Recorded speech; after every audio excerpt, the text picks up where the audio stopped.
Bilisannya yafqahu zidni ilma warzuqni fahma. Ya Allah, pagi ini kami berkumpul dalam keadaan sehat walafiat dalam rangka menuntut ilmu di jalan-Mu. Maka mudahkan, lancarkan, dan berkahi. Semoga kami bisa mendapatkan ilmu yang bermanfaat sehingga bisa kami terapkan dalam kehidupan ini untuk menolong banyak orang sebagaimana disabdakan oleh Rasul-Mu bahwa sebaik-baik manusia adalah yang paling bermanfaat untuk orang lain. Baik, insya Allah kita akan memasuki webinar, namun sebelum itu mohon ya menyapa dan juga membacakan CV dari pembicara kita pada pagi hari ini. Assalamualaikum warahmatullahi wabarakatuh, Dokter Bona, spesialis anestesi, Dok. Bagaimana kabarnya, Dok? Baik, alhamdulillah. Alhamdulillah baik ya, Dok. Baik, mohon izin untuk membacakan CV dari dokter terlebih dahulu ya, Dok, sebelum kita masuk ke Ya, materi, Dok. silakan, Lip. Baik. Baik, mohon izin untuk memperkenalkan, pembicara kita pada pagi hari ini, yaitu Dokter Bona Ahmad Fitrah, spesialis anestesi, konsulen, dari neuroanestesia dan juga intensive care. Dokter Bona Ahmad Fitrah, spesialis anestesi, sudah berpengalaman sebagai spesialis anestesi lebih dari 15 tahun. Beliau juga aktif dalam berbagai organisasi dan juga dedikasi dalam hal-hal di seputaran kegiatan sosial dan juga komunitas kesehatan dan juga, sangat amat mumpuni dalam, mengkoordinasikan, dari berbagai multidisiplin. Beliau memiliki banyak, riwayat, mulai dari riwayat pendidikan dan juga riwayat pekerjaan. Mohon izin saya bacakan sedikit, dari pendidikan di tahun 1980 sampai 1967, di, Grogol Selatan 01 Pagi, sekolah dasar, kemudian di SMP 11 Jakarta Selatan, kemudian tahun 91 sampai 93 di SMA 70, SMA Negeri 70 Jakarta Selatan, kemudian di tahun 93 sampai tahun 2000 menempuh, pendidikan di Fakultas Kedokteran Universitas Indonesia. Kemudian di tahun 2009 sampai 2013 menempuh residensi di bidang anestesi di Fakultas Kedokteran Universitas Indonesia. Kemudian di tahun 2019 beliau mengambil konsultan di bidang neuroanestesia dan juga intensive care lagi-lagi di FKUI. Masya Allah, beliau sudah berpendidikan sangat jauh sekali, sehingga semoga apa yang disampaikan pagi ini kita bisa bisa mendengar dengan amat sangat manfaat. Kemudian ini ada beberapa course dan workshop yang beliau jalani sejak tahun 2001, mulai dari ATLS, ACLS, kemudian dari banyak workshop yang lainnya hemodynamic monitoring, di kardiak, neuroanestesia, pediatric neuroanestesia, bahkan sampai obstetric anesthesia. Jadi insya Allah beliau sudah sangat amat berpengalaman dalam bidang, apa yang kita bicarakan pada pagi hari ini. Mohon maaf dokter, saya nggak bisa membacakan semuanya satu persatu, namun rasanya peserta sudah bisa mendapat gambaran, dokter tentang siapa dokter dengan background pendidikan, kemudian background pekerjaan, serta workshop dan juga course yang sudah dijalani. Baik, tanpa berlama-lama mungkin semuanya akan mendengarkan materi dari Dokter Bona. Sebelum itu saya ingin izin menyampaikan, nanti, akan dibuka sesi pertanyaan, tanya jawab setelah materi. Apabila punya pertanyaan boleh langsung disampaikan di kolom chat, nanti juga akan dibuka untuk raise hand dan bisa bertanya langsung kepada Dokter Bona. Pertanyaan apapun dipersilahkan untuk bertanya dan insya Allah akan dijawab oleh Dokter Bona spesialis anestesi, serta ataupun pendapat atau masukan atau lain sebagainya. Sebelum itu juga saya mau izin menyampaikan bahwa acara ini diadakan oleh Prokami, khususnya Prokami Banten, di mana ini adalah organisasi profesi keislaman yang bergerak di bidang kesehatan, baik dari kedokteran, keperawatan, kebidanan, dan banyak lain tenaga kesehatan yang harapannya juga semoga semua yang di sini bisa bergabung di Prokami ke depannya. Baik, tanpa berlama-lama, Dr. Bona Ahmad Fitra, untuk waktu dan tempat kami persilahkan, Dok. Baik, terima kasih ya, Dokter Alif atas waktunya. Assalamualaikum warahmatullahi wabarakatuh. Eee, Waalaikumsalam warahmatullahi wabarakatuh. iya, waalaikumsalam, Bu. Alhamdulillah kita bisa ketemu pagi ini via Zoom. Eee, Mungkin banyak yang belum kenal siapa Prokami ya, tapi mungkin saya sedikit, oh sorry, mungkin saya kenalan dulu, nama saya Bona. Saya dokter anestesi, sehari-hari saya bertugas di Rumah Sakit Mayapada Lebak Bulus, di Rumah Sakit Sucipik, dan juga di klinik di Bintaro ya, klinik BWCC di Bintaro. Eee saya sendiri tergabung dalam Prokami ya, mungkin saya mulai dengan perkenalan dulu siapa itu Prokami. Jadi Prokami ini adalah kumpulan para profesional kesehatan ya, dari berbagai macam bidang, bukan hanya dokter. Eee perawat, dokter, farmasis, radiografer, fisioterapis gitu ya, Kak, aku lab, ikutan. laboratori gitu ya. Nah, semuanya berkumpul dalam organisasi ini. Kita berdiri pertama kali di Jakarta itu adalah tahun 2007, tapi untuk wilayah Banten terus terang masih baru gitu ya, baru kita ini. Sempat vakum, terus sekarang baru tahun 2024 diaktifasi lagi gitu ya. Tujuan utama dari Prokami Banten, Prokami itu sendiri adalah bagaimana pencerdasan ya, pencerdasan masyarakat dalam aspek-aspek kesehatan. Di samping juga, jadi kita itu lebih bergerak dalam bidang bagaimana knowledge ya. Jadi bagaimana memperkaya knowledge daripada masyarakat tentang kesehatan. Insya Allah kalau knowledge-nya baik, maka masyarakat pun akan mencari cara bagaimana cara apapun caranya untuk bisa meraih kesehatan yang baik. Goals utama kita adalah bagaimana kita bisa meningkatkan derajat kesehatan Sebuah daripada video masyarakat gitu ya. Targetnya itu gitu. Jadi nah, kami yang ada di Banten yang terus terang tinggal di Tangerang, Cilegon, Cisauk gitu ya, sampai Lebak. Nah, semuanya ini bertujuan berkumpul bersama-sama untuk bagaimana kita bisa eh, membangun gitu ya, dari mulai pengetahuan membangun kesehatan masyarakat di Banten dimulai dari bagaimana memperkaya pengetahuan. Program-program pendidikan dari Prokami sendiri banyak sekali ya. Jadi dari mulai untuk webinar untuk orang, untuk tenaga kesehatan, webinar untuk orang awam, webinar yang offline juga akan diadakan gitu ya. Salah satu pelatihan dan yang berikutnya ini yang mungkin terkait sama kita itu, kita mungkin akan sering mengadakan itu yang namanya bantuan hidup dasar. Karena bantuan hidup dasar ini adalah training bantuan hidup dasar gitu ya. Karena ini adalah merupakan salah satu program daripada Prokami pusat yang berpusat di Jakarta, yang menamai programnya itu namanya Imani Life Saver. Ya, jadi programnya itu namanya Imani Life Saver, dan mungkin kita akan mengadopsi program itu dan akan menjalankan di Banten gitu ya.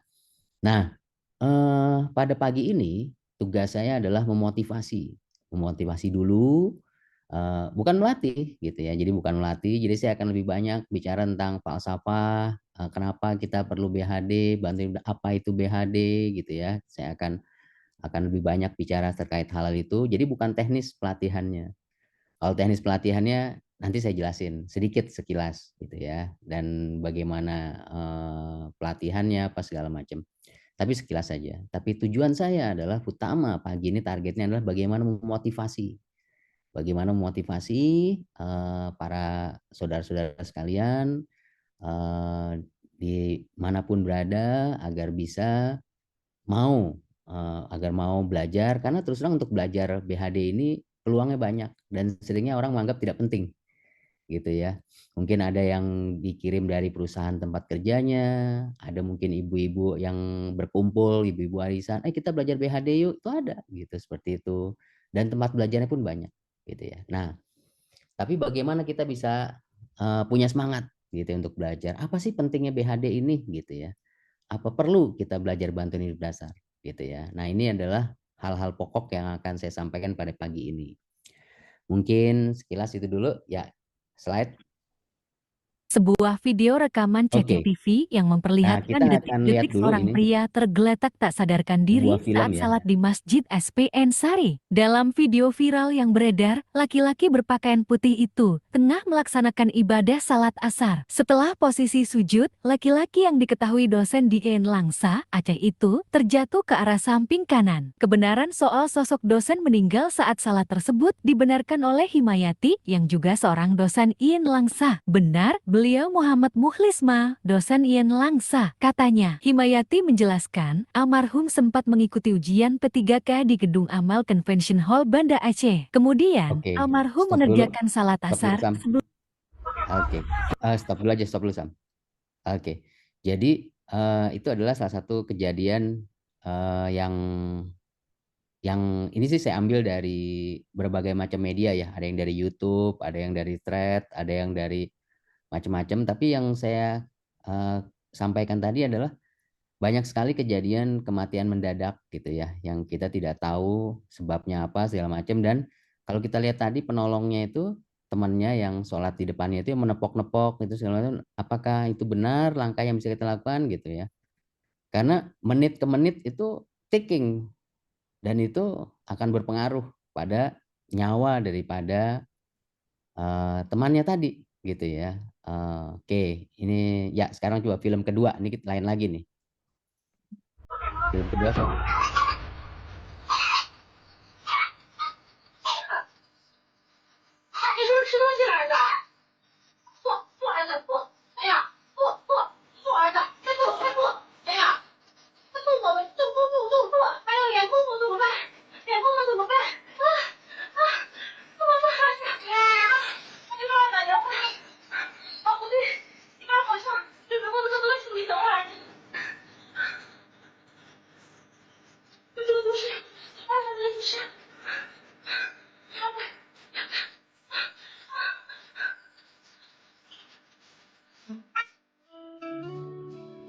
Oke, stop dulu. Oke, jadi ini lagi ya. Jadi nanti saya juga akan sampaikan juga bahwa nanti kita lihat fakta dan statistik terkait dengan bantuan hidup dasar gitu ya. Bahwa paling sering itu terjadi itu di rumah gitu. Jadi terjadi paling sering tuh hampir 70% tuh terjadi di rumah ya, di rumah kita gitu. Jadi bukan di tempat terbuka justru, tapi di rumah gitu. Dan ini adalah salah satu bentuk seorang anak yang mungkin di negara lain kayaknya ya, itu tersedak dan dia akan nggak nyampe kalau kita gagal mengeluarkan benda asingnya itu yang membuat dia tersedak itu dia akan jatuh dalam penurunan kesadaran dan dia akan jatuh pada kondisi henti napas di jantung dan kita harus mulai melakukan bantuan hidup dasar. Oke, slide lanjutan Sam.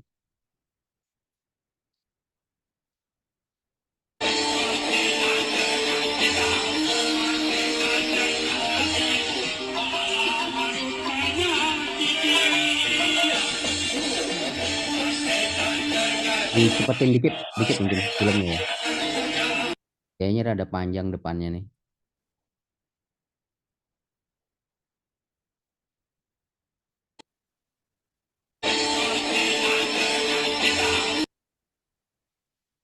Kalau nggak bisa ya nggak apa-apa sih, biarin aja.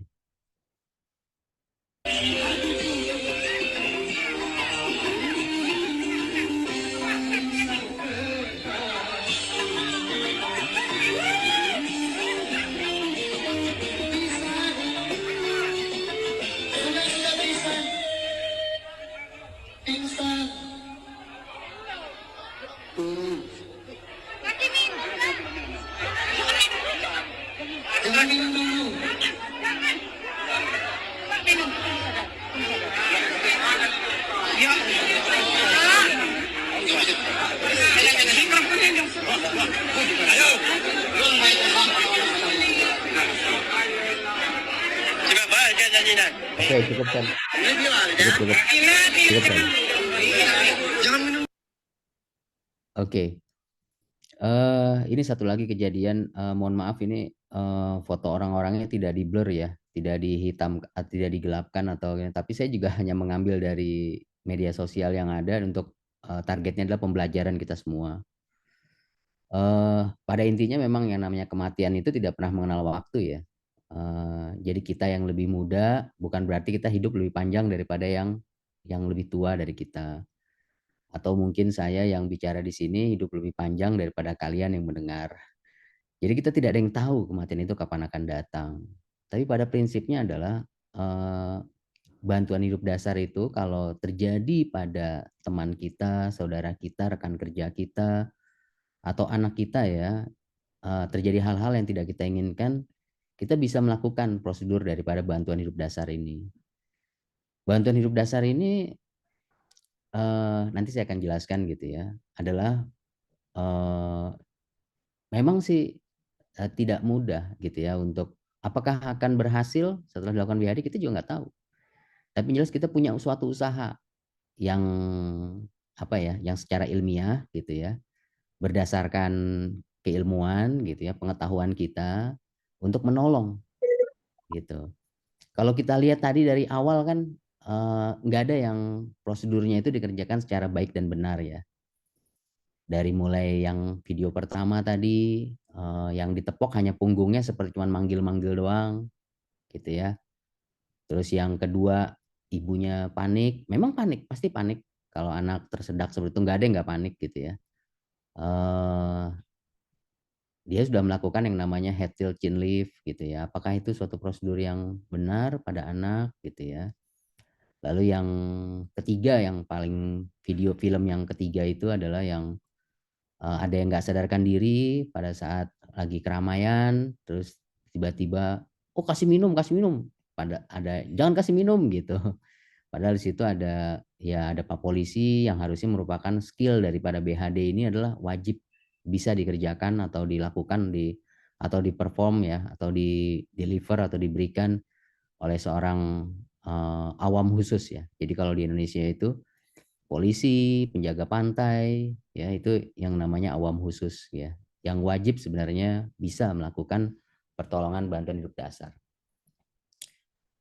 Bantuan hidup dasar itu apa sih gitu ya? Nah ini ada kita mulai ke pengenalan terhadap bantuan hidup dasar itu. Bantuan hidup dasar itu kalau ibaratnya itu seperti kayak bantuan tunai langsung ya. Jadi sebenarnya adalah suatu prosedur emergency gitu ya yang kita lakukan pada seorang pasien yang mengalami henti nafas, henti jantung. Jadi ada step by step, langkah demi langkah yang harus kita kerjakan pada seorang pasien yang mengalami biasanya pasien yang atau korban gitu ya yang mengalami henti nafas, henti jantung. Nah, pasien yang mengalami henti nafas, henti jantung biasanya itu pembukaannya itu selalu dengan penurunan kesadaran. Jadi biasanya kita akan melakukan berbagai langkah, prosedur, tindakan gitu ya dari mulai Pak, kita tepok gitu, kita sadarkan, kita cek nadinya gitu ya. Terus kemudian kita bila nadinya tidak ada, kita berikan kompresi jantung luar gitu ya. Jadi BHD ini suatu pendekatan. Jadi suatu pendekatan apa yang harus kita lakukan apabila kita bertemu dengan korban yang ada di sekitar kita itu yang mengalami tiba-tiba pingsan, tiba-tiba kolaps, tiba-tiba nggak sadarkan diri, tiba-tiba terjatuh gitu. Gitu. Jadi itu adalah serangkaian prosedur yang harus kita bisa kerjakan gitu ya. Targetnya apa? Targetnya adalah bagaimana supaya jantung yang tadinya berhenti ya. Kalau kita tahu kan jantung itu berfungsi sebagai motor ya, sebagai motor dalam tubuh kita yang mengalirkan darah ke seluruh tubuh. Kalau misalnya jantung itu berhenti bekerja, ya suplai darah ke seluruh tubuh akan terhenti juga. Gitu. Dan itu biasanya akan kalau di otak, kalau suplai darah ke otak tidak sampai, dia akan pingsan atau penurunan kesadaran. Nah, dalam BHD itu singkatan dari bantuan hidup dasar. Banyak sekali sinonimnya itu dalam bahasa Indonesia, dalam bahasa Inggris, dan bahasa Inggris. Dalam bahasa Indonesia disebutnya sebagai bantuan hidup dasar. Kalau di luar negeri disebutnya basic life support. Ada lagi yang menyebutnya dengan skala yang lebih kecil yang namanya resusitasi jantung paru. Ya, bagaimana resusitasi jantung paru. Kamar itu ya, kamar setrika apa dicuci teh? Nah, kalau yang di luar negeri disebutnya CPR, cardiopulmonary resuscitation. Ada lagi tahap lanjutnya lagi yang namanya ACLS, yaitu atau kalau di Indonesia ACLS itu singkatan dari Advanced Cardiac Life Support. Itu kalau di luar negeri. Kalau di Indonesia sebutannya bantuan hidup lanjut atau BHL.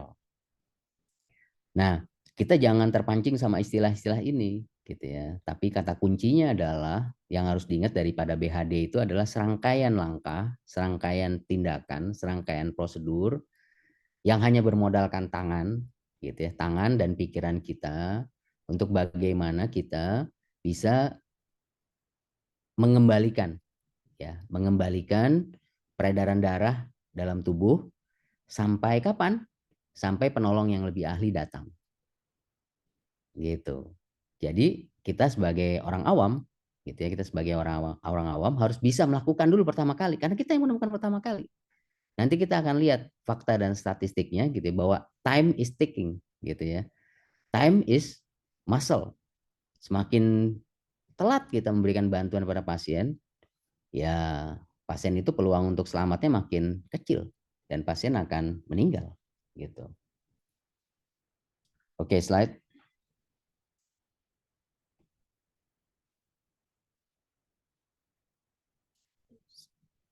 Oke, ini saya akan mengenalkan dulu ya sedikit tentang sejarah daripada bantuan hidup dasar. Bantuan hidup dasar itu atau RJP ya, mungkin mungkin saya akan ada sedikit berubah-berubah, ada saya sebut RJP, ada sebut BHD gitu, tapi intisarinya sama sebenarnya itu. Pertama kali catatan tentang resusitasi jantung paru itu atau yang mirip dengan resusitasi jantung paru ya, itu adalah dari Galen. Galen itu adalah salah satu filsuf dari Yunani yang mencoba menghidupkan hewan mati, yaitu dengan menghembuskan udara yang sangat kuat gitu ya. Dia menggunakan seperti kayak pompa gitu ya, pompa yang biasanya digunakan untuk menghembuskan kompor gitu ya. Itu dia mencoba dengan itu dan ya belum berhasil. Catatan berikutnya itu adalah pada abad 18 dengan banyaknya kasus tenggelam. Berbagai metode digunakan untuk kembalikan kehidupan, dari mulai menghangatkan, terus menggantung gitu ya, terus menekan isi perutnya gitu ya, terus menghembuskan angin dari dubur gitu ya. Itu adalah terkait dengan bagaimana kita mencoba mengembalikan kehidupan pada pasien pada situasi emergensi. Pada mulai abad ke-18 pada tahun 1740 itu mulai direkomendasikan yang namanya mouth to mouth ya, yaitu pada pasien yang tenggelam. Terus terang menarik ini kalau kita bicara tentang sejarah daripada BHD, karena rangkaian prosedur yang dilakukan saat ini pun dari mulai 2 prosedur yang dilakukan utama, yaitu yang namanya kompresi jantung luar dan bantuan napas gitu ya, itu ditemukan secara bertahap gitu. Slide. Yang berikutnya pada awal abad 19 itu mulai digunakan listrik. Jadi kejut gitu ya untuk mengembalikan kehidupan. Dan menariknya lagi adalah kejut yang pertama kali itu sebenarnya dipakai untuk mengejut orang gila. Jadi orang gila yang tahu ya, mungkin yang dikasih shock gitu ya, untuk supaya nggak gila lagi itu dipakai untuk menghidupkan orang yang mengalami henti nafas, henti jantung. Nah, ini adalah seorang dokter bedah. Jadi kalau kita lihat cerita itu sejarah bukan cerita. Itu yang justru mengembangkan daripada ilmu resusitasi jantung paru itu justru dokter bedah. Gitu ya. Banyak dokter bedah bahkan jadi bukan dokter anestesi gitu. Jadi ini Alan Burns yang menggunakan listrik ya gitu ya untuk mengembalikan kehidupan. Tahun 1903 pun seorang ahli bedah George Washington Greeley itu merekomendasikan penggunaan epinefrin. Penggunaan obat-obatan ini pada pasien jantung itu nanti ada namanya, kalau kita belajar lagi, yang namanya bantuan hidup lanjut gitu ya, atau advance cardiac life support, itu digunakan obat-obat seperti ini. Nah, untuk pada BHD, pada bantuan hidup dasar, kita tuh hanya menggunakan tangan kita, mata kita, kuping kita, kulit kita, itu aja. Kalau sekarang itu nanti dikembangkan ada penggunaan namanya AED, itu adalah alat bantu yang sifatnya otomatis dan kita tinggal mengikutin aja perintah pada AED itu sendiri. Nah, pada tahun 1959 kompresi dada, yaitu yang saat ini lihat seperti boneka ini yang di samping gambarnya, itu mulai dikenalkan dari John Hopkins ya. Oke, slide. Ini tahun 1960, William Bennett itu dikenal sebagai bapak daripada CPR ya, bapak daripada RJP, resusitasi jantung paru, karena dia menerbitkan sebuah makalahnya atau penelitiannya tentang manfaat daripada bantuan napas dan kompresi jantung yang pada pada kematian yang witness, atau kematian witness itu sebenarnya kematian yang terjadi di depan mata kita gitu ya. Itu dia berhasil menuliskan makalahnya sehingga dia dikenal sebagai Bapak Resusitasi Jantung Paru. Pada tahun 1962 BHD mulai mendapat dukungan luas dari Palang Merah Dunia, terus kemudian dan akhirnya mulai dilakukan secara terbatas. Dan tahun 1966 BHD itu sudah mulai, atau bantuan hidup dasar dilakukan secara massal di Amerika dan Eropa. Di Indonesia, saya juga nggak tahu mulai kapan akan diadakan. Tapi seharusnya sih pada komponen-komponen masyarakat yang sifatnya khusus ya, seperti kayak polisi, Satpol PP, guru, atau mungkin juga pelatih olahraga gitu ya, atau komponen-komponen masyarakat tertentu atau pelayan daripada masyarakat itu harusnya sudah ahli atau bisa melakukan atau perform daripada BHD ini. Oke, slide. Nah, ini kita akan bicara tentang fakta dan statistik ya tentang BHD itu sendiri. Jadi sekitar 300.000 sampai 350.000 orang itu per tahun di Indonesia itu mengalami henti jantung ya. 10 dari 100.000 orang itu adalah 35. Jadi kalau 300.000 ya berarti 30 orangnya itu di bawah 35 tahun. Itu ya. Jadi jangan percaya sama umur ya. Jadi jangan percaya bahwa kalau umur lebih muda lebih aman. Jangan begitu. Angka keselamatan itu, jadi angka survival rate, jadi kalau keberhasilan daripada setelah dilakukan RJP itu akan turun 7 sampai 10 menit, 7 sampai 10% tiap menit tanpa BHD. Jadi kalau kita baru melakukan BHD menit ke-6 dan BHD atau bantuan hidup dasar yang dikerjakan pada segera gitu ya, pada menit pertama, itu beda sekali angka keberhasilannya.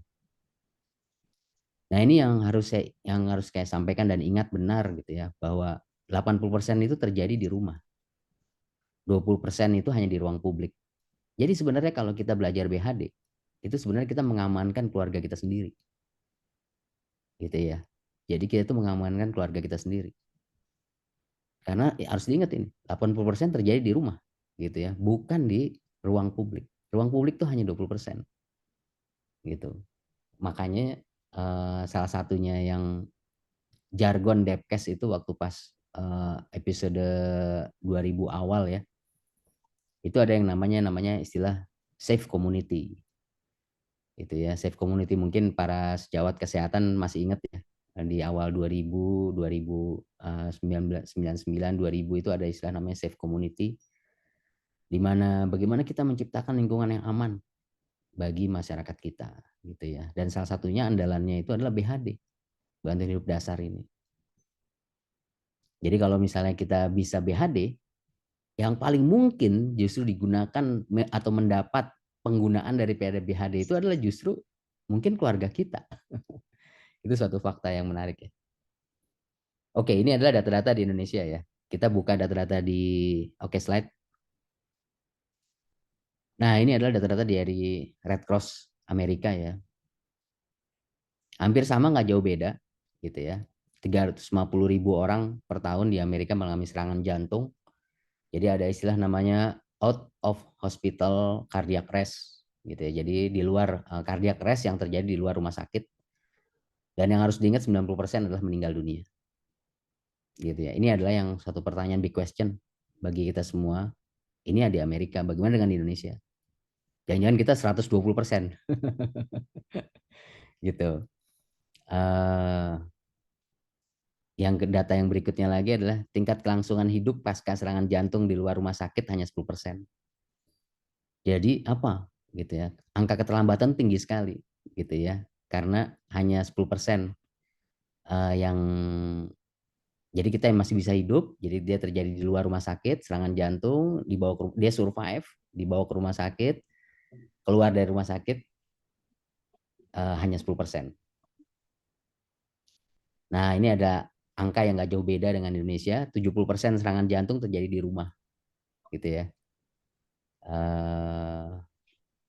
Jadi emang penting sekali kita belajar. Ini adalah sebenarnya targetnya adalah kita menyelamatkan keluarga kita sendiri. Gitu. 70% terjadi serangan jantung di rumah. Peluang keberhasilan menurun 10% setiap menit penundaan RJP. Ini sama dengan angka-angka di Indonesia ya. Jadi kurang lebih sama. Di Indonesia 7-10%, di Amerika 10% setiap menit daripada penundaan. Jadi semakin lama kita menunda RJP pada pasien, angka keberhasilan akan makin jelek. Ya bayangkan kenapa gitu ya. Bayangkan saja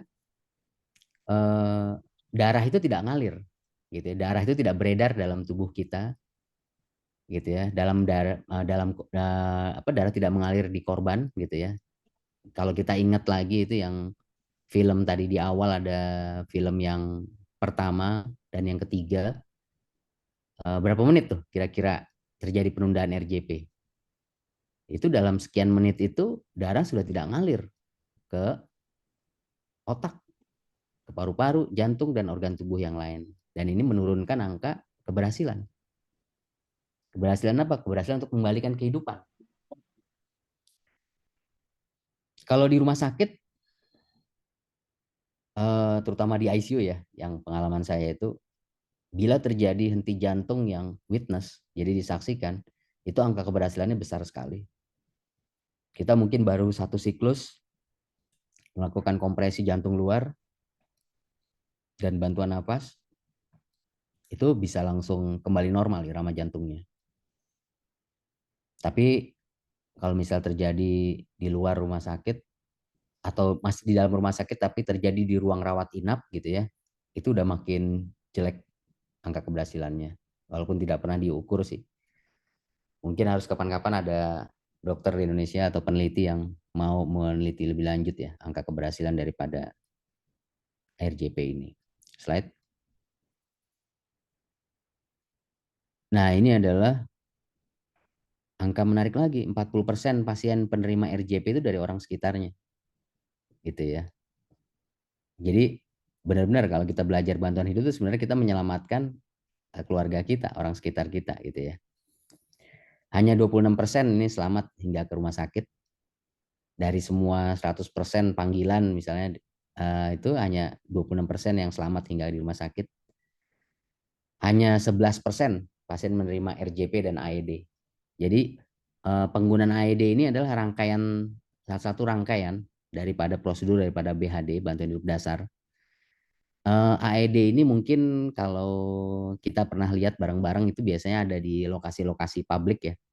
Biasanya di mall, di airport gitu ya. Paling gampang lihat di airport lah. Gitu. Alatnya ini sophisticated lah ya. Tapi terus terang ini sangat membantu dan praktis penggunaannya. Yang sedih itu adalah saya pernah dengar teman itu ada sempat kejadian cardiac arrest, nggak usah disebutkan di airport mana. AED ini harus dilakukan kontrol. Ya, kontrol itu artinya dicek baterainya, dicek harus ada testingnya gitu ya. Terus karena kita pada prinsipnya kita tinggal tempel-tempel daripada elektrodenya, terus kita ikutin perintahnya dan dia sendiri yang akan melakukan pemberian listriknya gitu ya. Dan itu sifatnya otomatis, makanya namanya automated external defibrillation. Itu ternyata alat AED itu cuma panjangan doang, tidak pernah dicek, pernah di apa, karena begitu pas saat digunakan baterainya itu udah bocor gitu ya, udah berkarat keluar gitu ya, dan akhirnya tidak bisa digunakan. Sayang kalau seperti itu. Penggunaan AED ini secara penelitian kenapa dihadirkan di tempat-tempat publik itu gitu ya, karena memang dia manfaatnya besar sekali gitu ya. Jadi kalau hitung-hitungan secara ilmiah itu kalau yang kompresi tangan kita itu hitungannya hanya sekitar 30-36 joule. Sedangkan kalau AED ini dia bisa mendeliver sampai 300-360 joule. Dan terus terang ini yang akan bisa memantik terjadinya kembali sirkulasi di dalam tubuh kita.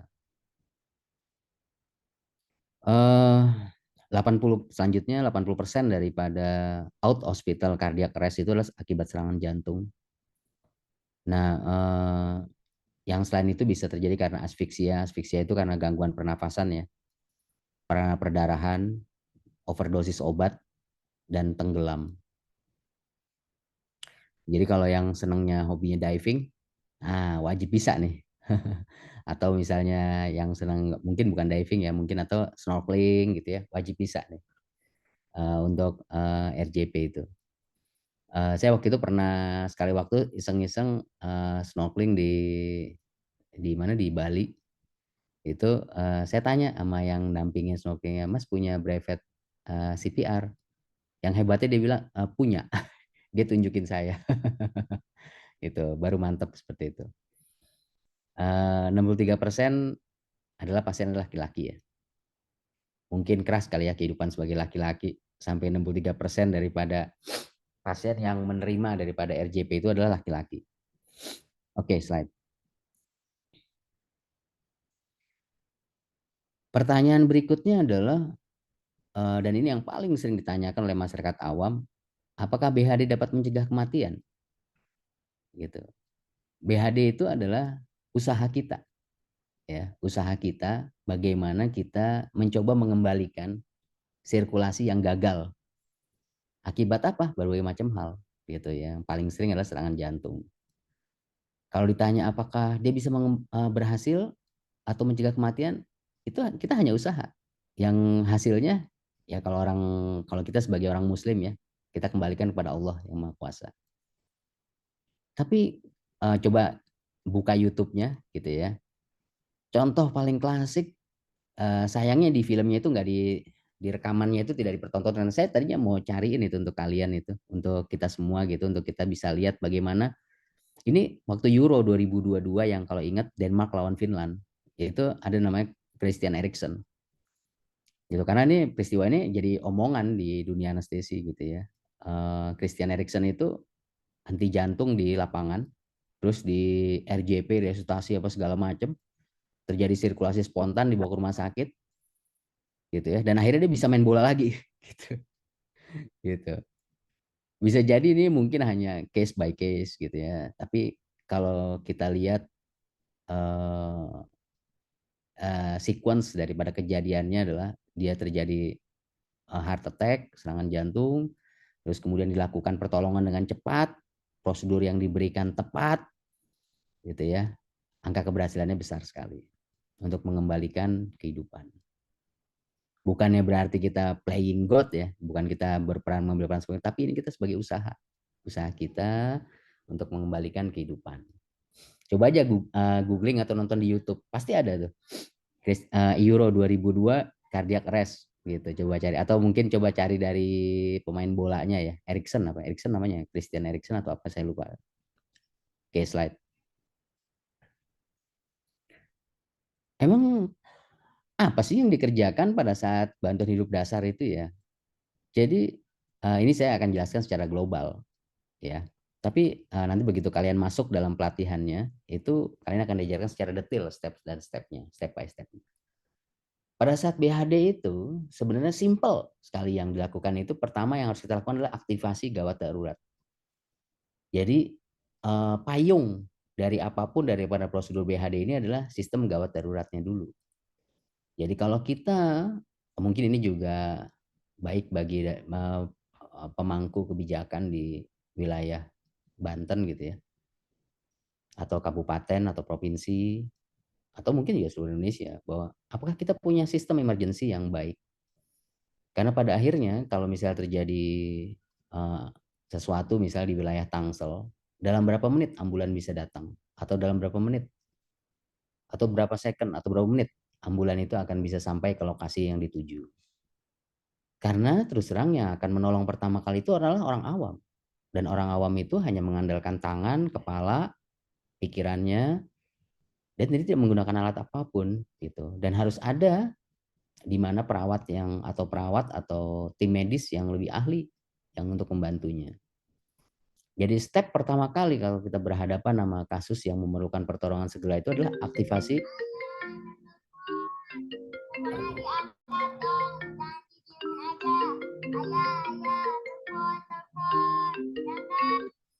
Maaf ya. Aduh. Maaf ya. Ini tadi Istri saya telepon. Jadi yang harus kita lakukan pertama kali adalah kita mengaktifasi sistem gawat darurat gitu. Yang kedua yang kita harus lakukan adalah yang namanya kompresi jantung luar. Kompresi jantung luar ini adalah bagaimana kita sebenarnya adalah membuat manual. Jadi jantung yang tadinya berdetak secara misalnya frekuensinya 70 sampai 80 kali per menit, itu kita buat, kan dia otomatis tuh. Kayak saat ini kan kita tidak merasa jantung kita berdenyut kan ya, berdetak. Kita tidak merasa sama sekali. Nah, pada orang yang mengalami henti jantung, itu dia tidak bergerak sama sekali jantungnya. Otomatis sirkulasi tidak beredar dalam tubuhnya.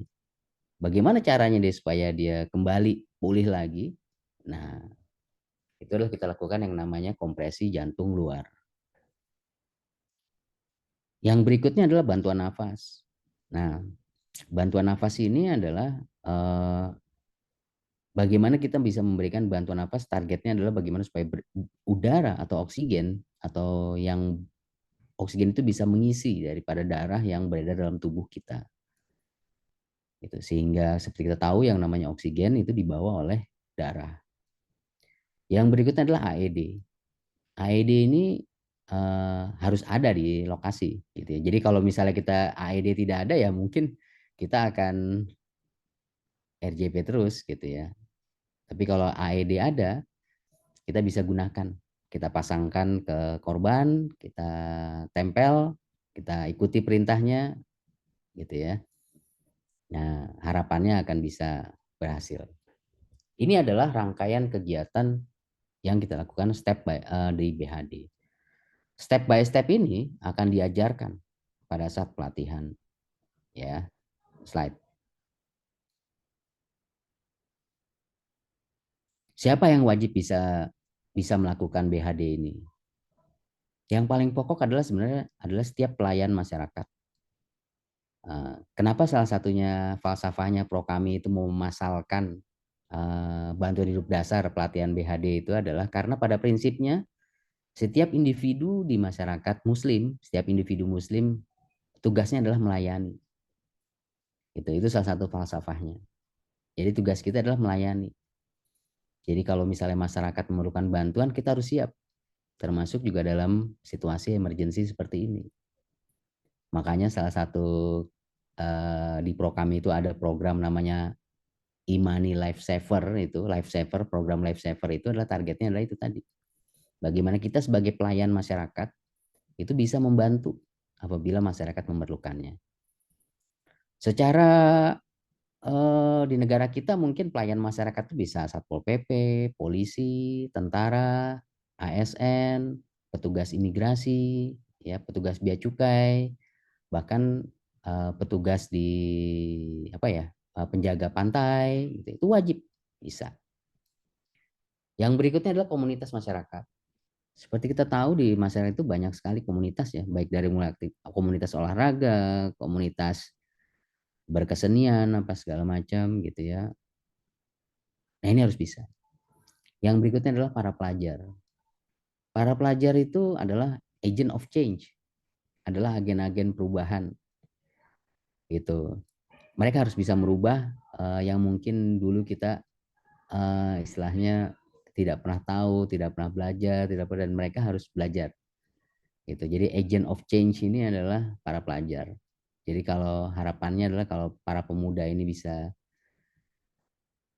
dengan BHD tentu dia bisa akan merubah situasi. Yang berikutnya adalah olahragawan.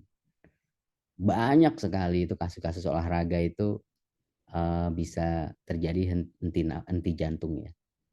Kok bisa seorang atlet yang secara fisik kuat gitu ya bisa mengalami henti jantung? Nah, kalau itu sih penjelasan ilmiahnya panjang, tapi bisa terjadi dan sering terjadi. Seperti banyak lah gitu ya. Bahkan baru-baru kalau kalian kalau mau tahu googling aja di YouTube itu banyak banget tuh rekaman-rekaman atau film yang ada pelari tiba-tiba tergeletak, tiba-tiba mengalami serangan jantung, banyak sekali. Olahragawan itu termasuk kelompok yang harus hati-hati untuk mengalami henti jantung. Slide. Apakah alatnya untuk suatu BHD itu mahal? Kalau kita bicara AED, ya ini mahal memang. Makanya itu biasanya pemerintah menurunkan berbagai macam program untuk penempatan AED ini di lokasi-lokasi yang di mana publik itu berkumpul. Biasanya di airport, stasiun, terminal, ruang sekolah seperti SMA, universitas, tempat-tempat lokasi hiburan masyarakat, biasanya selalu ada AED. AED ini kata kuncinya memang dia alat hanya diam saja dan dia ibarat ban serep. Yang namanya ban serep, kalau kita ingat mobil kita, mungkin kita lupa kapan sih terakhir pakai ban serep gitu. Tapi jangan sampai pas kita mau pakai, ya kok ban serepnya juga gembes gitu ya. Gitu. Jadi kalau AED ini adalah seperti ban serep gitu. Yang kita sendiri pun lupa kapan terakhir makainya. Dan memang targetnya tidak perlu dipakai, tapi alat ini harus dikontrol. Dikontrol apanya? Dicek, kemudian dilihat expired date baterainya. Karena begitu juga dia bermodalkan baterai. Jangan sampai baterainya itu expired, baterainya bocor, baterainya gembung. Nah, jangan sampai seperti itu. Karena yang paling tragis adalah begitu mau dipakai, ya powernya loss power. Atau yang lebih menyebalkan lagi itu padnya, pad yang akan ini ada 3 nih padnya nih yang ditempelin di badan pasien itu udah nggak nempel. Itu udah paling menyebalkan itu. Dan yang lebih menyebalkan lagi adalah kalau sampai orang tidak tahu barang itu ada di mana. Gitu. Ya, AED ini mahal memang. Tapi alat-alat yang lainnya murah, gitu ya, murah. Karena kita hanya bermodalkan tangan dan kemauan kita, mau nggak menolong, gitu. Oke, slide.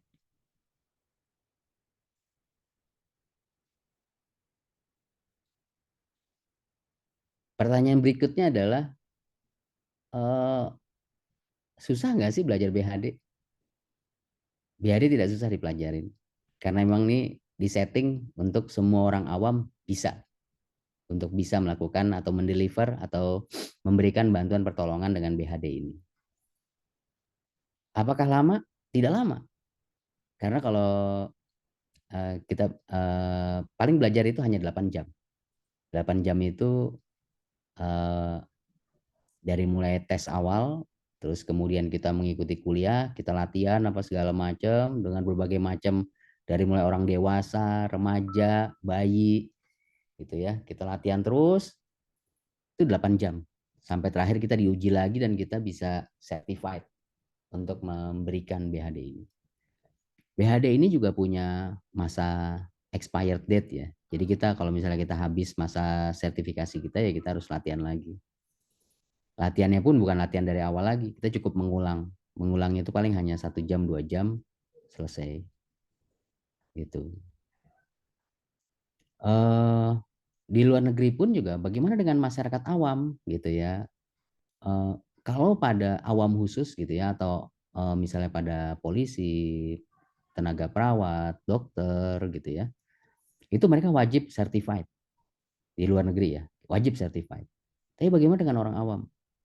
Orang awam itu adalah mereka wajib pertama tahu dan bisa mengerjakannya. Gitu ya. Bisa mengerjakannya berarti ya kalau mereka harus mengambil sertifikasi segala macam bermodalkan uang sendiri kasihan juga ya. Gitu. Jadi mereka cukup bisa tahu dan bisa mengerjakannya. Gitu.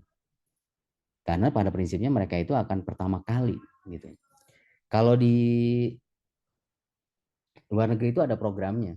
Jadi kayak anak-anak SMA, anak-anak kuliahan itu mereka diminta untuk apa ya, kayak seperti latihan gitu ya. Latihan untuk per bulan ada kelasnya. Siapa yang belum latihan, ayo masuk dulu latihannya gitu. Tapi bukan berarti mereka certified. Gitu. Mungkin ada bedanya tuh. Tapi yang jelas intisarinya kalau kita mau belajar tentang BHD, itu pertama tidak susah dan yang kedua siapkan aja waktu 8 jam. Itu udah certified. Gitu. Kalau nggak certified lebih pendek lagi waktunya. Karena tidak perlu ada tes terakhirnya. Oke, slide. Siapa yang dapat mengajarkan BHD? Pada prinsipnya adalah lembaga-lembaga apa ya? Lembaga-lembaga pendidikan kesehatan pada umumnya yang bisa mengerjakan. Kalau di Indonesia tentu ada badan-badan yang terakreditasi dengan Depkes gitu ya. Kayak Prokami Banten ini kita juga sudah punya tim instruktur untuk bisa melatih BHD ini gitu ya. Mereka juga tersertifikasi dan bisa memberikan pelatihannya. Tapi banyak, jadi lembaga-lembaga seperti Prokami yang bisa mendeliver atau memberikan pelatihan BHD itu banyak, bukan hanya Prokami. Tapi kalau kami sendiri sih, Prokami siap untuk memberikan pelatihan BHD dan karena memang kami punya program, gitu. Kami punya program dan punya tujuan bagaimana memasyarakatkan BHD ini dan bagaimana kita bisa memperbanyak BHD itu hadir di dalam kehidupan masyarakat dan banyak yang bisa mengerjakan BHD ini. Slide. Oke, kata-kata terakhir dari saya itu adalah bahwa pada prinsipnya kalau kita mau, kalau Bapak Ibu sekalian belajar BHD itu sebenarnya adalah kita akan menolong keluarga kita sendiri, orang terdekat kita. Karena yang harus diingat adalah 80% kasusnya itu terjadi justru di rumah. Gitu. Hanya 20% terjadi di ruang publik. Jadi sebenarnya kalau misalnya kita memiliki ilmu dan keterampilan untuk bantuan hidup dasar, mungkin nanti yang akan memanfaatkan itu adalah masih keluarga kita sendiri. Gitu. Pada akhirnya semoga termotivasi ya untuk belajar BHD, tidak ada ruginya. Ini bukan sekedar ilmu, tapi adalah ini sebenarnya bukan sekedar ilmu atau keterampilan, ini adalah sebuah ilmu dan keterampilan yang mudah tapi manfaatnya besar gitu ya bagi sebuah kehidupan. Kehidupan untuk siapa? Paling pokok adalah keluarga kita. Gitu ya. Karena tadi yang harus diingat gitu ya bahwa dia paling sering terjadi adalah di rumah gitu ya, bukan di ruang publik. Ruang publik itu hanya 20%. Gitu. Mungkin dari saya itu saja. Mohon maaf apabila banyak kata yang salah dan tidak dipahami atau kurang paham, mungkin bisa kita sambung dengan diskusi. Saya kembalikan ke moderator. Assalamualaikum warahmatullahi wabarakatuh. Waalaikumsalam warahmatullahi wabarakatuh. Terima kasih banyak Dokter Bona, spesialis anestesi untuk materinya yang luar biasa ya Masya Allah.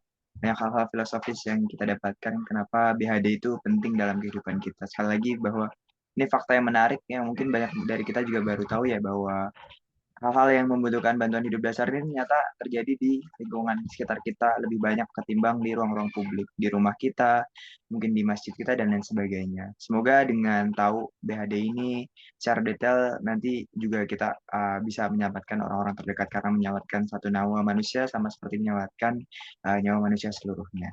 Insya Allah ini sudah tergabung banyak sekali, ada 68 orang dalam Zoom ini. Insya Allah ada beberapa yang mungkin mendengarkan sambil bekerja, sambil waktu keluarga, atau mungkin duduk serius. Ada Pak Muhammad Alfian juga mungkin sambil treadmill di sini ya Pak ya. Ada yang sambil kelas dan lain sebagainya, Masya Allah. Semoga sehat-sehat selalu. Insya Allah kita akan buka sesi diskusi dan juga tanya jawab. Dari tanya jawab ini mungkin terbatas untuk waktunya. Dipersilakan untuk hadirin sekalian untuk yang mau bertanya jawab kepada Dokter Bona secara langsung untuk bisa raise hand. Dipersilahkan.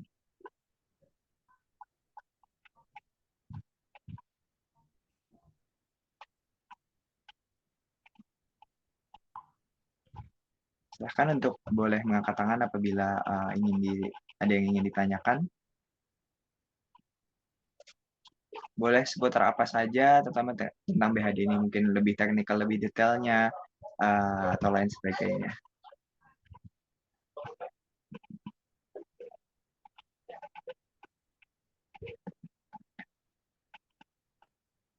Bagaimana mungkin ini ada Bapak Suroso juga mau bertanya Pak? Pak Yahya. Oh, ini ada pertanyaan dulu di chat ya. Saya izin bacakan dokter. Jadi teman-teman yang lain dipersilahkan untuk bertanya langsung. walaupun kita sudah pernah belajar BHD, tapi bisa hilang. Bagaimana cara mengatasi kepanikan ketika melakukan BHD? Ya dok, mungkin itu juga relate ya ke kita semua, bahwa kita mungkin udah belajar BHD berkali-kali, tapi ketika kejadian itu di depan mata kita, mungkin kita panik begitu ya dok. Itu bagaimana dok untuk mengatasinya dok? Iya, kalau ngomong panik ya semua orang juga panik ya, gitu. Jadi salah satu yang membuat saya concern terkait BHD itu adalah kejadian waktu pas saya ingat kembali flashback itu ke waktu tahun pertama saya masuk ke kedokteran FKUI. Jadi kalau ada yang tahu ya sekarang apa jalan samping FKUI itu yang bersisian sama UKI itu jalannya bagaimana? Kan satu arah ya sekarang ya. Kalau dulu tuh dua arah. Jadi yang arah ke Cikini itu satu arah, terus kemudian yang sisi yang UKI itu arah sebaliknya gitu ya. Nah seperti biasa saya pulang naik bus sama teman saya berdua yang sekarang udah jadi dokter bedah saraf. Nah kita waktu itu tiba-tiba karena di situ kan kenal sebagai oh ini kampus UI anak-anak kedokteran gitu ya. Tiba-tiba itu saya berdua lagi di depan halte, tiba-tiba itu disamperin ada orang gotong gitu ya, turunin dari bus dari seberang seberang jalan gitu. Terus dia dengan enaknya taruh di depan kita, eh mas mas mas, ini bawa ke IGD nih mas gitu. Nah saya kan yang bingung kan sama teman saya itu kan, mau diapain nih Bon gitu gitu. Oh kita yang teriak-teriak lah akhirnya, tolong tolong tolong tolong gitu. Ya akhirnya dibawa ke IGD tapi akhirnya kayaknya pasiennya nggak tahu bagaimana nasibnya, tapi kita sendiri bingung gitu. Jadi memang yang namanya kepanikan itu pasti ada ya.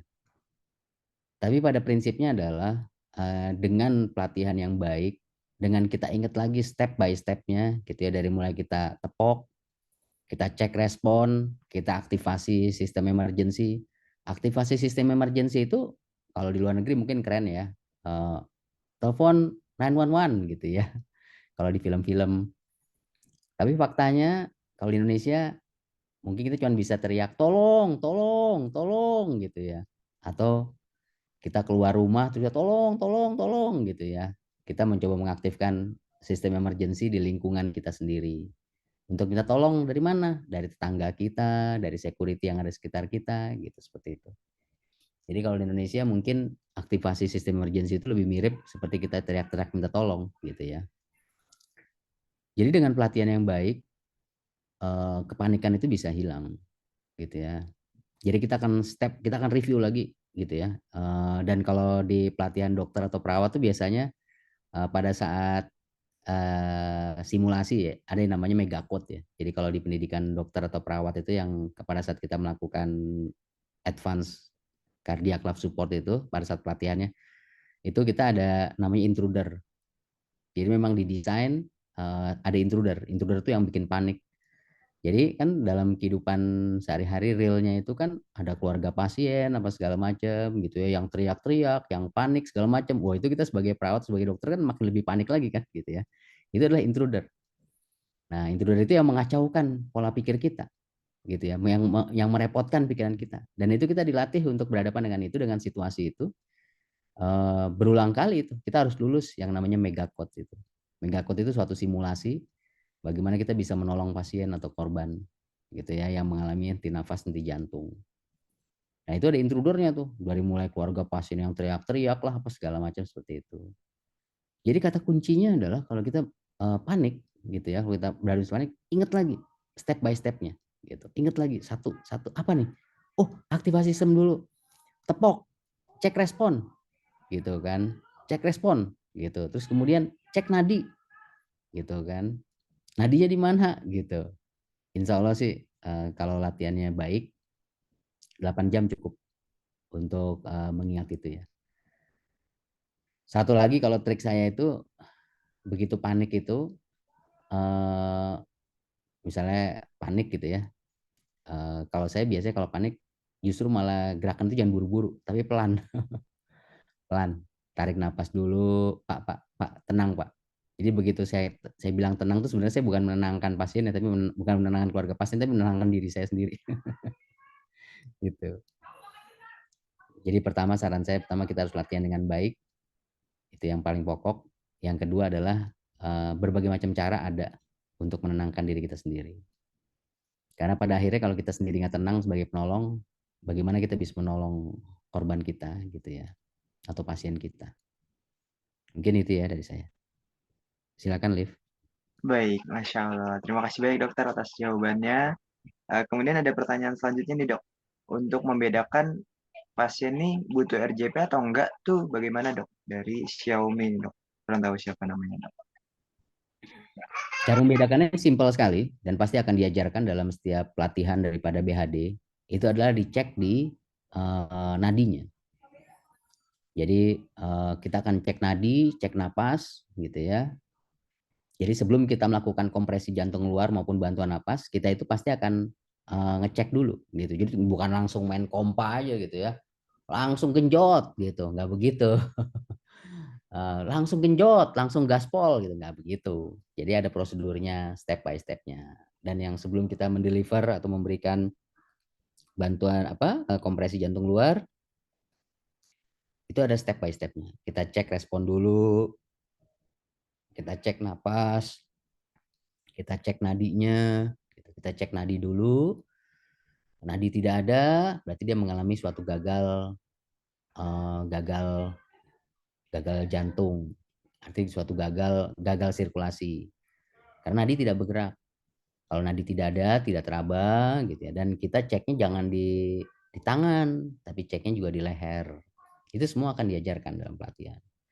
Tapi kata kuncinya kapan kita melakukan kompresi jantung luar adalah kalau terjadi henti jantung. Gitu. Begitu terjadi henti jantung, kita lakukan kompresi jantung luar. Kapan kita berikan bantuan napas? Kalau terjadi pasien pada henti nafas. Bahkan sekarang pada sekarang ini yang terbaru dari protokol yang terbaru dari AHA itu, kita bahkan tidak perlu lagi memberikan bantuan nafas, kita cukup memberikan kompresi jantung luar.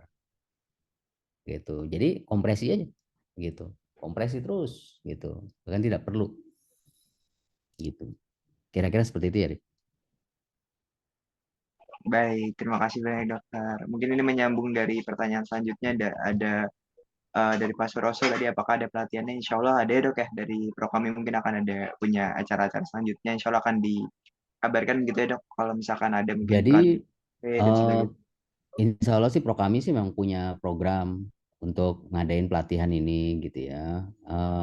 Biasanya Prokami itu berbasis pada komunitas atau pada masjid, karena pada akhirnya Prokami itu adalah organisasi muslim, organisasi profesional kesehatan muslim. Jadi tentu kita akan kontak personnya adalah kita akan bekerja sama dengan komunitas-komunitas muslim, kita akan bekerja sama dengan masjid-masjid gitu ya. Karena pada targetnya adalah bagaimana kita meningkatkan pengetahuan. Jadi kalau Pak Suroso bertanya, apakah ada pelatihan dari Prokami? Ya ada gitu. Tapi ya tunggu jadwalnya gitu. Yang terdekat itu kita punya 2 program, insya Allah akan diadakan di bulan September. Itu yang pertama di Masjid Ar-Rahman, kalau nggak salah Masjid Ar-Rahman di Cisauk. Dan yang kedua di Masjid Agung Ar-Rahman. apa? Masjid Agung Ar-Rahman, dok. Nah, Masjid Agung Ar-Rahman. Jadi yang satu Masjid Ar-Rahman nggak ada agungnya, dan satu lagi Masjid Agung Ar-Rahman di Pandeglang. Pandeglang ya Iya, Bu. Ya. iya. Itu yang terdekat ya. Insya Allah kita bulan September ini. Nah, mungkin mudah-mudahan sih semangat ya latihannya. Terus juga, jadi kita terbuka ya. Kalau misalnya memang mau ada masjid atau komunitas muslim yang mau minta diajarkan, insya Allah kita siap. Gitu. Tentu juga waktunya kita cari yang paling cocok gitu ya. Tentu serang juga instruktur-instruktur kita ini juga mereka bekerja di luar daripada waktu untuk keluarga. Jadi saya membatasi bahwa untuk materi training kita keluar itu maksimal 2 kali dalam sebulan gitu ya. Silakan, Liv. Siap. Terima kasih banyak dokter. Jadi ini juga menjawab pertanyaan dari Ibu Aulia ya. Orang awam yang ingin belajar dari BHD. Jadi insya Allah mungkin boleh di follow dari Instagram Prokami ya dok ya. Sama Prokami Banten di sini supaya nanti bisa ikut update dari acara-acara yang terdekat. Insya Allah tadi yang terdekat di bulan September di Masjid Agung Ar-Rahman dan Masjid Ar-Rahman untuk pelatihan RJP insya Allah. Nah, ada yang siap ikut pelatihannya dok, insya Allah, Masya Allah, semangat sekali. Lalu kemudian kita mulai ada pertanyaan selanjutnya dok, izin mau tanya dok, bagaimana dari Ibu Budiani memberikan BHD pada lansia? Apakah ada hal khusus yang harus diperhatikan atau sama saja seperti pada orang pada umumnya dok? Pada lansia itu dengan jadi pembedaannya itu adalah kalau di RJP itu ada pertama RJP pada dewasa, RJP pada toddler atau remaja gitu ya. Artinya anak-anak nanggung. Dan yang ketiga adalah balita. Yang terakhir adalah neonatus. Neonatus itu pada bayi di bawah 1 tahun. Jadi kalau kita tanya bagaimana dengan lansia?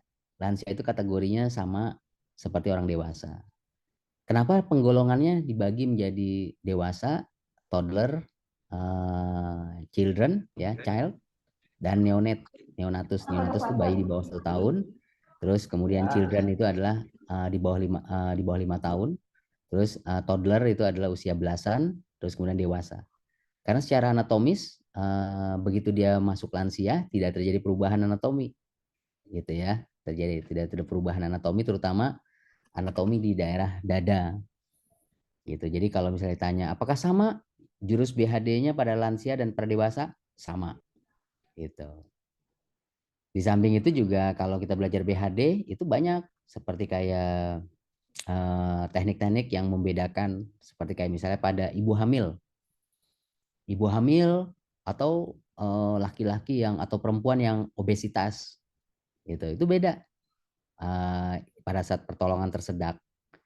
Atau orang yang tinggi gede. Orang yang tinggi gede itu cenderung tidak bisa kita lakukan chin head tidak kita lakukan namanya Heimlich manuver. Ya orang tinggi kita aja cuma 155, 165 gitu ya. Terus yang kita tolong ini 190 tingginya. Tentu akan sulit untuk melakukan Heimlich manuver. Itu juga ada caranya. Nah, itu. Jadi banyaklah ada pembeda-pembedaan itu. Yang umumnya diajarkan pada BHD itu hanya diajarkan pada dewasa, toddler, child, neonate. Neonate ini tidak diajarkan pada BHD secara umum. Neonate ini biasanya diajarkan pada spesifik pelatihannya sendiri. Gitu. Jadi dibedakan. Jadi kalau pada BHD itu hanya 3 kelompok masyarakat ini. Dewasa, toddler, dan child. Gitu. Neonate tidak diajarkan. Gitu. Karena neonate beda sekali tuh spesifikasinya dari mulai frekuensi nafasnya, anatominya gitu. Gitu. Tapi pada prinsipnya sama. Oke. Apalagi Liv? Siap, terima kasih banyak dokter. Baik, dari peserta sekalian apakah ada pertanyaan lagi? Monggo untuk di kolom chat ataupun disampaikan secara langsung. Insya Allah mungkin kita akan batasi sampai 10.30. Akan coba hitung. Masya Allah ya, terima kasih atas antusiasnya ya kawan-kawan sekalian, para tenaga medis ataupun orang awam untuk belajar BHD ini. Semoga ini bisa bermanfaat untuk kita semua dan juga orang-orang terdekat kita insya Allah. Baik, sepertinya belum ada pertanyaan lagi dokter. Nanti mungkin insya Allah bisa disambung apabila ada pertanyaan dan lain sebagainya bisa disambung mungkin di acara-acara selanjutnya dari Program Imani ataupun yang menunggu dari program BHD ini bisa di follow di Instagram Program Imani. Insya Allah akan ada info-info di sana untuk pelatihan-pelatihan selanjutnya. Insya Allah ada juga yang mencatat dan lain sebagainya. Masya Allah. Terima kasih untuk antusiasmenya. Mungkin sebelum ditutup dari Dokter Bona, sekali lagi ada mau hal-hal yang disampaikan untuk penutup dokter?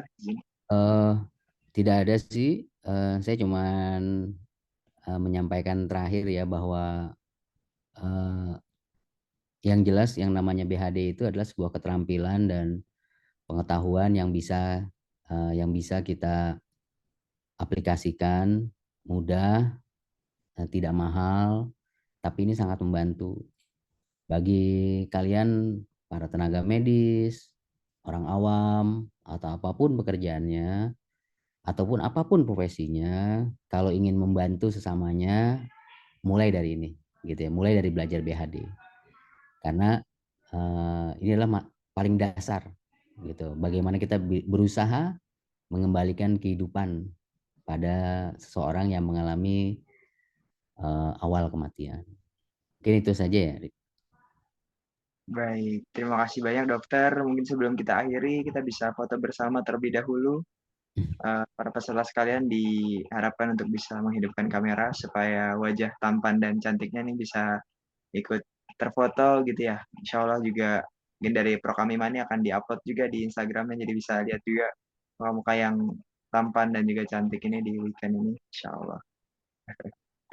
Ada yang sedang berbagai kesibukan nih dok, Masya Allah. Ada yang sedang di rumah, ada yang sambil mencatat, ada yang sambil mungkin tempat kerjanya dan lain sebagainya. Masya Allah. Terima kasih untuk kehadirannya. Kita akan tunggu sampai 10.30 untuk foto bersama. Mungkin juga kepada panitia, kepada Mas Sam boleh dipersiapkan untuk foto bersamanya. Ada yang sambil dinas juga, Masya Allah.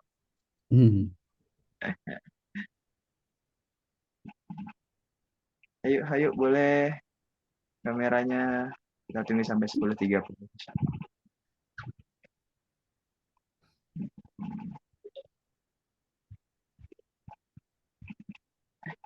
Oh, Yang lain belum ini masih pada dinas Dokter Ali kayaknya. oke, baik. Kalau dari dinas. Oke, sekarang sudah 10.30. Kepada Mas Sam selaku panitia boleh dipersilakan untuk mengambil foto.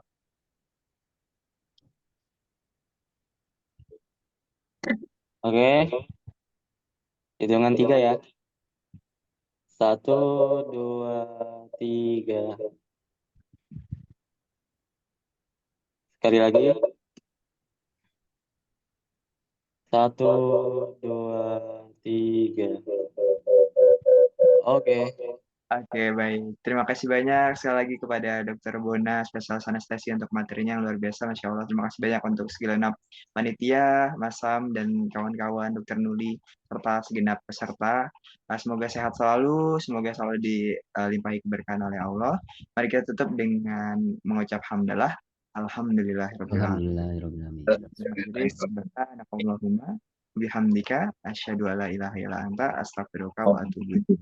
Terima kasih banyak untuk kehadirannya. Kalau mau upload dipersilahkan untuk bisa colek Instagram dari Program Imani. Nanti kita bisa berkabar di sana dan insya Allah menunggu kabar-kabar untuk acara selanjutnya. Saya selaku MC di sini pamit undur diri. Terima kasih atas kehadirannya. Peserta dipersilahkan untuk meninggalkan